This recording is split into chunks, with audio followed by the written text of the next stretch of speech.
한강공원의 한 캠핑장. 한켠에서는 파라과이에서 온 여대생들이 모여 바비큐를 하며 웃고 떠들고 있습니다. 그런데 갑자기 어둠 속에서 다가오는 한 남자. 파라과이 여성들은 겁에 질려 어쩔 줄 몰라 하는데요. 남자는 점점 가까이 오고 있고 손에 무언가를 들고 있는 것 같은데요. 하지만 갑자기 조명이 확 켜지면서 파라과이 여대생들은 남성이 들고 있는 것을 그제서야 보게 되었습니다. 이내 파라과이 여성은 멋쩍은 미소를 지으며 한국 남성을 안아주는데요. 무슨 일이 벌어진 것일까요? 본 사연은 파라과이의 오즈마님의 제보를 바탕으로 제작되었습니다. 세상의 감동 이야기를 전하는 감동 돋보기입니다. 안녕하세요. 저는 파라과이에서 도시공학을 전공하고 있는 오즈마라고 합니다. 저는 파라과이 아순시온에 있는 파라과이에서도 가장 유명하고 큰 국립대학교에 재학 중에 있습니다. 저도 저지만 이 대학에는 저보다도 훨씬 머리 좋고 공부 잘하는 학생들만 다니고 있어요. 그랬기에 대부분의 학생들은 매일 학교에서 하루 종일 보내며 밝은 미래를 위해 젊음을 투자하고 있죠. 최근 한국에 다녀오고 나서 저는 세상을 보는 눈이 넓어진 것 같습니다. 한국에 가기 전까지만 해도 저는 파라과이가 그래도 한국보다는 잘 살고 또한 더 안전하다고 생각하며 살았어요. 왜냐하면 한국은 지금도 전쟁 중인 국가라고 알고 있었습니다. 실제로 70여 년이 가깝게 휴전 중이잖아요. 그랬기에 저는 아무리 치안이 좋지 않은 파라과이라고는 해도 한국보다는 안전할 거라 생각했습니다. 그러던 어느 날 제가 다니는 국립대학에 장학금 기부가 많아지면서 아시아 세계국, 즉 중국, 일본, 한국으로 교환학생을 받는다는 공고문을 보게 되었어요. 중국이나 일본은 교환학생이 일부 경비를 대야 했지만 한국의 경우 상대 학교에서 대학 공부에 필요한 모든 경비를 지원해 주기로 했어요. 이때만 해도 저는 한국이 다른 두 나라보다 못 살다 보니 인기가 없을 것 같아 파격적인 혜택을 주나 보다라고 생각했어요. 모든 경비 지원 혜택 때문이었는지 우리 국립대학의 모든 학생이 한국을 지원했고 학교에서는 무작위 추천으로 선별하는 방법으로 진행을 했어요. 저는 운이 좋게도 이번 한국 여행에 참가를 할 수 있는 기회를 얻게 되었습니다. 살면서 전혀 생각해보지 못했던 순간이었어요. 그래도 불안하긴 했습니다. 혹시 제가 한국에 도착하고 나서 전쟁이라도 나면 어떻게 하나 걱정이었죠. 그러나 이런 걱정은 제가 한국공항에 도착해서부터 말끔히 사라지게 되었습니다. 인천공항에 내리고 나서 저는 세상에 이렇게 큰 공항이 있는 줄은 꿈에도 몰랐어요. 한국은 파라과이보다 땅이 작은 나라로 알고 있었는데 대체 어떻게 이런 큰 공항을 만들 수 있었는지 너무 신기했어요. 가족과 미국으로 여행 가본 경험이 있는 저는 미국의 공항을 정확히 기억하고 있어요. 아무리 미국이 잘 산다고 해도 공항에서 입국 심사할 때 새치기를 하는 사람들도 많고 유색인종을 무시하는 공항 직원들도 봤어요. 그리고 심사도 너무 오래 걸리고 자리를 비우기 일수라 입국 심사줄이 꽤나 길었어요.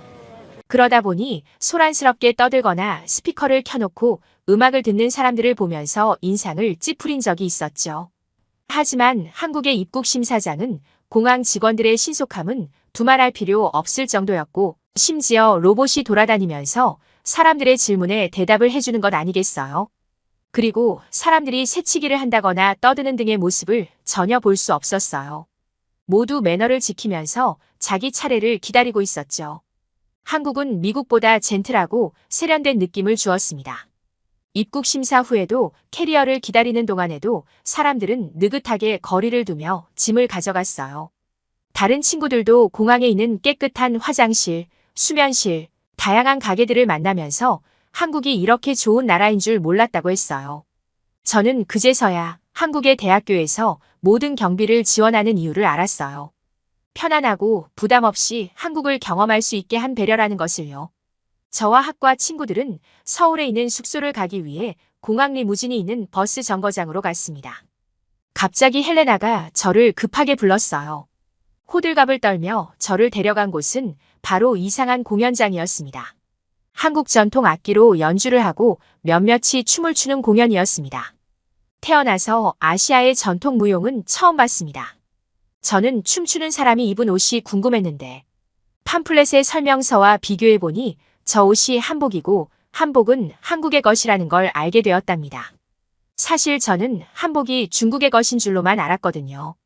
해외 커뮤니티에서도 한복이 중국의 전통 의상이라는 글이 종종 올라왔어요.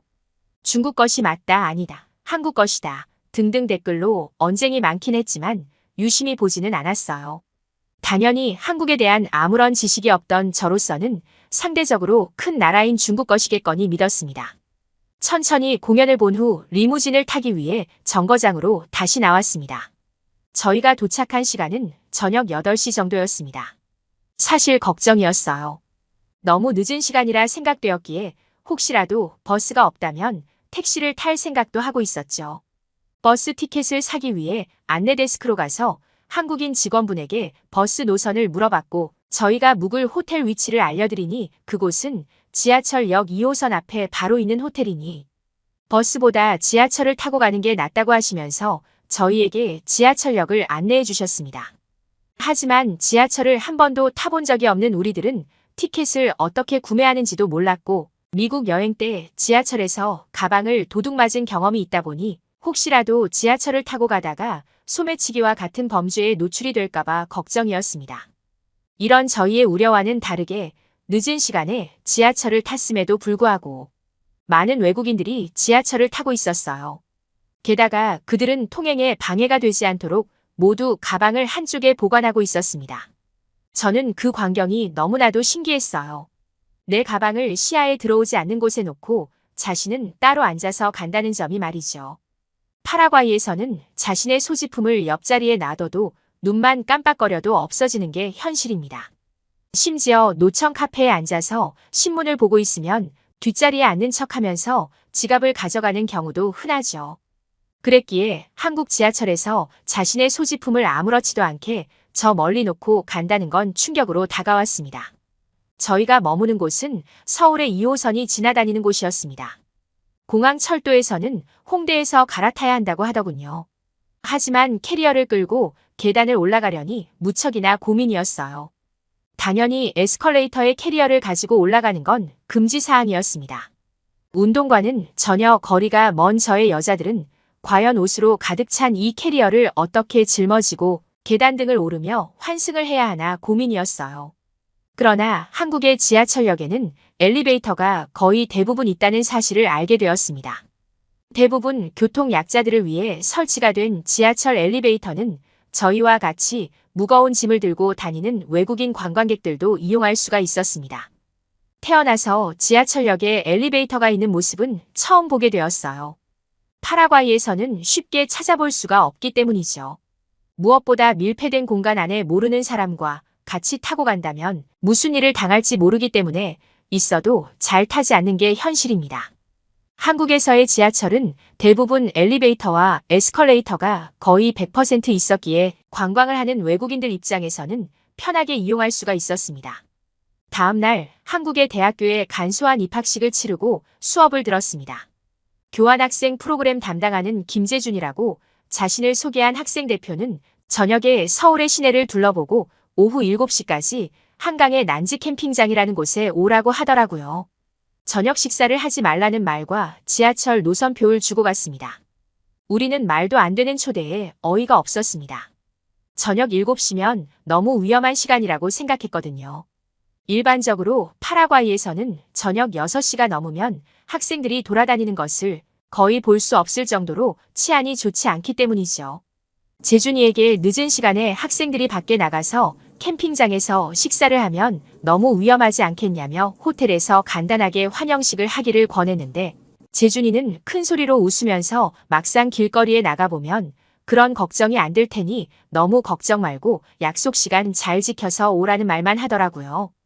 재준이의 말이 미심쩍었지만 하는 수 없이 우리 일행은 수업을 마치고 호텔에서 쉬다가 오후 6시쯤 슬그머니 밖을 나와 보았습니다. 그런데 재준이 말대로 호텔로 나와서 시내로 들어간 순간 마치 온 도시가 저녁 파티를 하나 싶을 정도로 밝은 불빛에 학생들이 밤거리를 활보하고 있었습니다. 늦은 시간이었지만 오히려 길거리에는 사람들이 많았고 너무나 신기했던 것은 교복을 입고 돌아다니는 학생들도 상당수 보였다는 사실입니다. 심지어 식당들마다 손님들이 꽉꽉 차서 식사와 술을 마시는 등 도시의 활기찬 모습을 볼 수 있었어요. 파라과이에서는 저녁 시간에 이런 북적거리는 곳에서 외식을 하는 건 정말 위험한 일이었거든요. 더 놀란 것은 한국의 가게에는 사람들이 물건을 쉽게 볼 수 있게 아예 외부로 옷과 가방, 신발 등을 전시해 놓는 거 아니겠어요? 지나가는 사람들은 신발을 신어보기도 하고 다 신어보면 제자리에 놓기도 했습니다. 옷을 고르는 사람들은 이 옷 저 옷 쉽게 만질 수 있었고 마음에 드는 옷을 발견하면 상점 안으로 들어가 결제를 하고 나오는 거였어요. 우리 일행은 한국인의 쇼핑 문화에 기가 찼습니다. 어처구니가 없었던 것은 액세서리 같이 작은 물건도 종이판에 끼워서 외부에 전시해서 판다는 겁니다.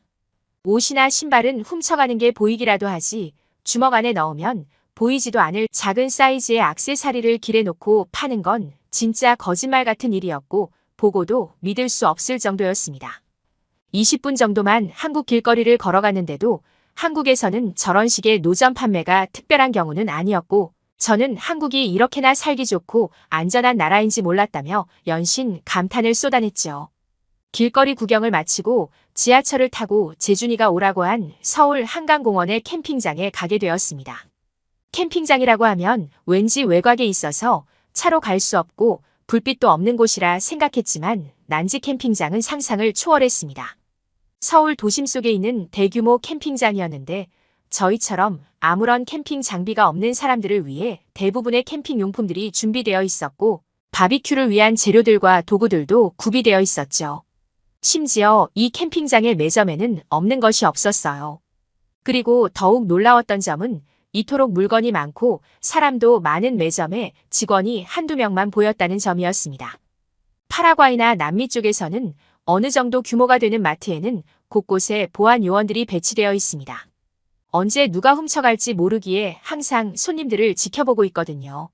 저는 이런 좋은 곳은 정말 가격이 비싸겠구나 생각했는데 인터넷으로 검색해보니 캠핑장이 서울시에서 관리하고 운영하는 거라 저렴하고 시설 좋기로 유명하다고 되어 있었어요.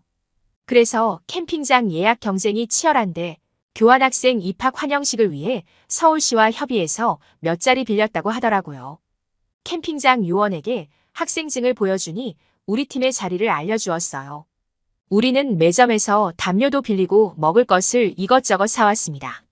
밤은 점점 깊어갔고 저와 같은 과 친구들은 처음 한국 여행에서 추억에 남을 만한 밤하늘을 보며 불멍을 즐기고 있었습니다. 하지만 그 순간 어둠 속에서 어떤 한국 남성이 저희에게 다가왔습니다. 그것도 양손에 무언가를 들고 말이죠. 분명 재준이는 아니었습니다. 저와 친구들은 갑자기 무서워졌습니다. 아무리 주위가 밝아도 만약 파라과이였다면 이렇게 갑자기 다가오는 남자들은 거의 대부분 강도나 도둑임이 틀림없었거든요. 앞서 말씀드렸다시피 저는 살면서 파라과이뿐만 아니라 미국에서도 여러 차례 강도를 당한 경험이 있어요. 그래서 저렇게 갑자기 오는 한국 남성 때문에 모두 멘붕이 온 상태였습니다. 하지만 우리에게 가까이 온 한국인 남성은 침착하게 영어로 말하기 시작했어요. 이번에 대학교 교환 여행을 추진한 학생 중 한 명인데 재준이가 갑자기 급한 사정이 있어서 대신 와서 여기 캠핑 프로그램을 진행해야 한다고 말했습니다. 그러면서 캠핑 준비가 잘 안 됐을 저희를 위해 고기와 야채, 그리고 필요한 물건들을 가지고 왔다면서 가방을 열어 보여주었죠. 그러면서 저희 보고 본의 아니게 놀래켜서 미안하다면서 한국에서는 대부분 공공장소에는 CCTV가 설치가 되어 있고 경찰들도 동네를 수시로 순찰하기 때문에 다른 나라들처럼 강도 행위가 많지 않으니 안심하라고 말했습니다. 만약 범죄가 신고가 되면 1분도 채 되지 않아서 경찰들은 범죄 장소에 출동할 것이고 CCTV를 통해서 범인의 동선을 파악하여 빠른 시간 안에 범인을 잡을 수 있다고도 했어요. 그런 시스템이 있기에 한국은 다른 아시아나 유럽에 비해 범죄에 있어서만큼은 청정지역이라고 해도 과언이 아니라고 했습니다. 그를 의심했던 마음에 우리는 멋쩍은 표정을 지었고 친구 레나는 반갑다며 그를 가볍게 포옹하며 긴장된 분위기를 풀었습니다. 그리고 도란도란 둘러앉아 바비큐를 먹으며 잊을 수 없는 한국의 밤을 보냈답니다. 공항에서부터 믿기지 않는 일들을 연속으로 겪으면서 한국에서 사는 것도 참 좋겠다는 생각이 들더라고요. 왜냐면 한 번도 전쟁 중인 나라라는 생각이 들지 않았거든요. 모든 것이 안전하고 편안한 곳이었습니다. 한 달간의 교환학생 프로그램을 마치고 파라과이로 무사히 돌아와서 이렇게 글을 남깁니다.